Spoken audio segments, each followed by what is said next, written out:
Pak, kapan Dajjal keluar, Pak? Yang setahu papa itu dia keluar di daerah Kurasan.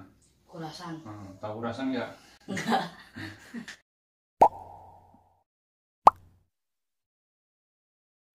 Kurasan itu di Timur Tengah lah. Timur Ya. Tengah. Ya, di Timur Tengah. Ya, nanti kalau dia keluar pasti ada tanda tanyanya, ada tanda tandanya tuh kalau mau keluar gitu kan. Ya salah satunya nanti ada Trompet. apa? Bukan trompet. Ya, ada kabut, dukhon. Dukhon. Itu kabut. Kemudian Oh iya, kabut dukhon. ya ada peperangan, ya kan, seperti itu. Nah, tapi yang pasti itu Dajjal itu nggak bisa masuk ke dua kota. Apa aja tuh? Kota Madinah sama kota Mekah tuh. Oh. Dia nggak bisa masuk. Kalau yang lain-lain masuk, ya, di seluruh dunia masuk. Caranya Indonesia juga dong? masuk juga. Makanya itu kita itu orang biasa nggak bisa melawan dia. Ya syukur-syukur kita nggak ketemu Dajjal. Tapi untuk generasi kamu ya dipersiapkan dari sekarang. Ya bisa jadi nanti beberapa puluh tahun kemudian Dajjal turun gitu kan. Makanya kan kita diajarin tuh ngapalin surat Kahfi ya 1 sampai 10 kan. Kemudian terus ada doa juga tuh setiap tahiyat akhir ya. Allahumma inni a'udzubika min adzabi jahannam wa min adzabil qabri wa min fitnatil mahya wal mamati wa min syarri fitnatil Masihid Dajjal. Aku berlindung dari kejahatan fitnah Dajjal, Masihid Dajjal. Itu setiap tahiyat ya. Kemudian pas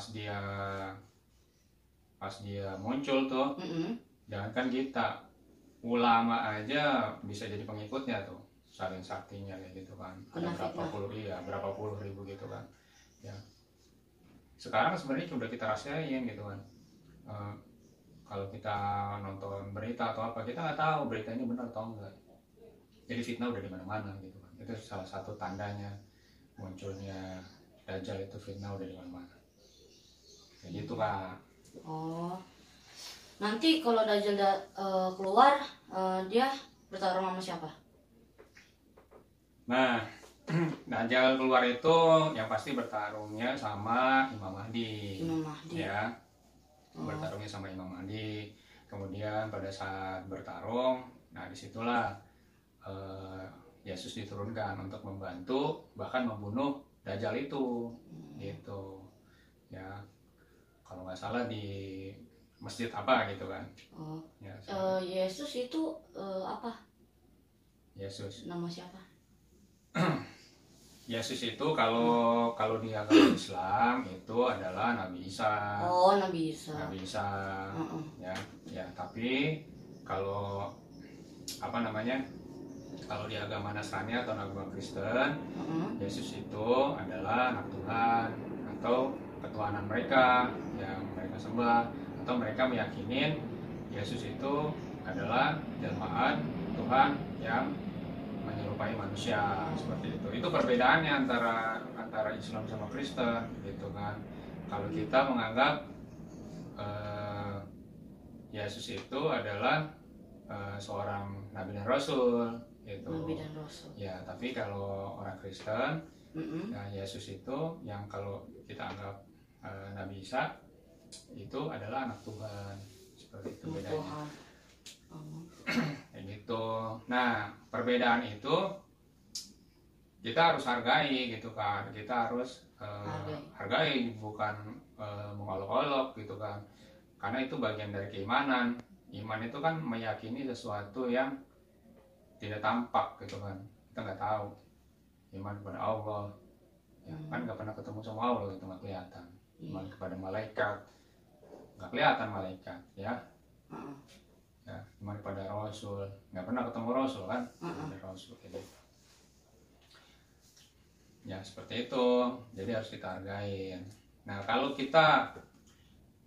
kita ilmunya belum kuat, ya kita doakan aja, ya biar dapat hidayah. Tapi kalau misalnya kakak sekolahnya tinggi banget kayak gitu kan, ya, dan memahami ilmu agama, kakak bisa berdakwah kayak ulama-ulama lain, ya, kayak ustadz lain berdakwah, ya, kepada agama-agama lain, tapi dengan syarat, ya, tidak ada paksaan dalam agama.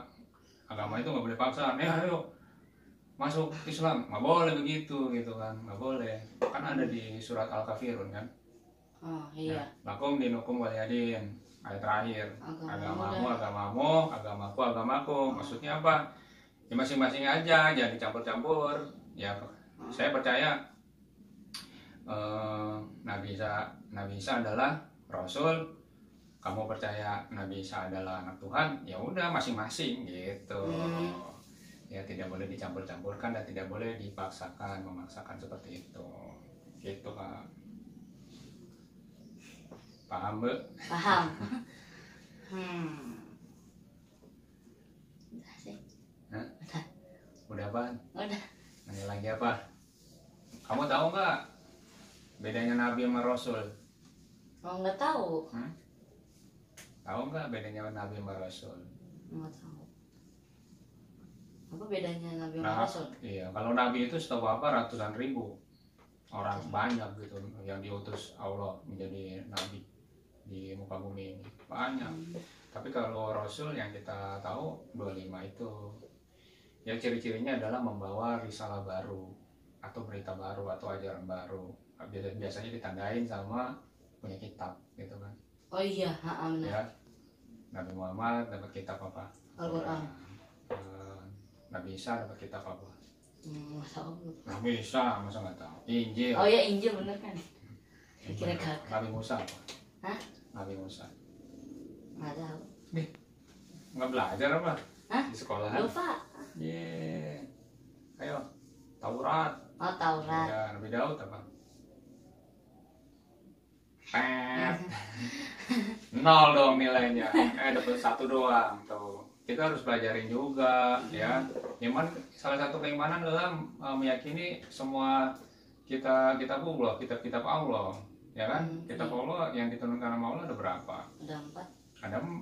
Ada 4, ya. Kitab Zabur, Taurat, Injil, Al-Quran. Itu. Apa sih yang Daud itu? Zabur. Kitab Zabur.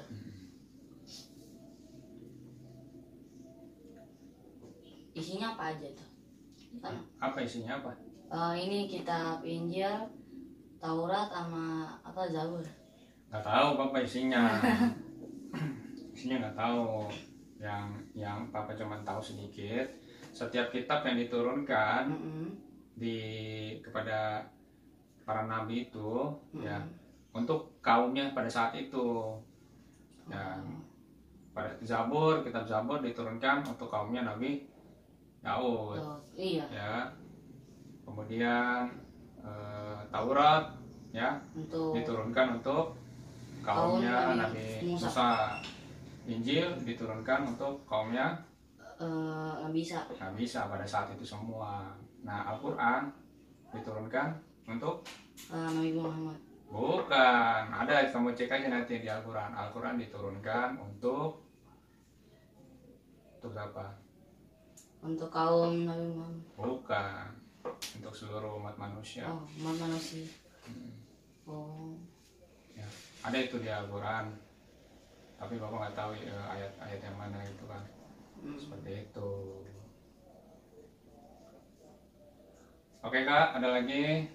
Tidak ada lagi. Nggak ada lagi. Iya. Ya.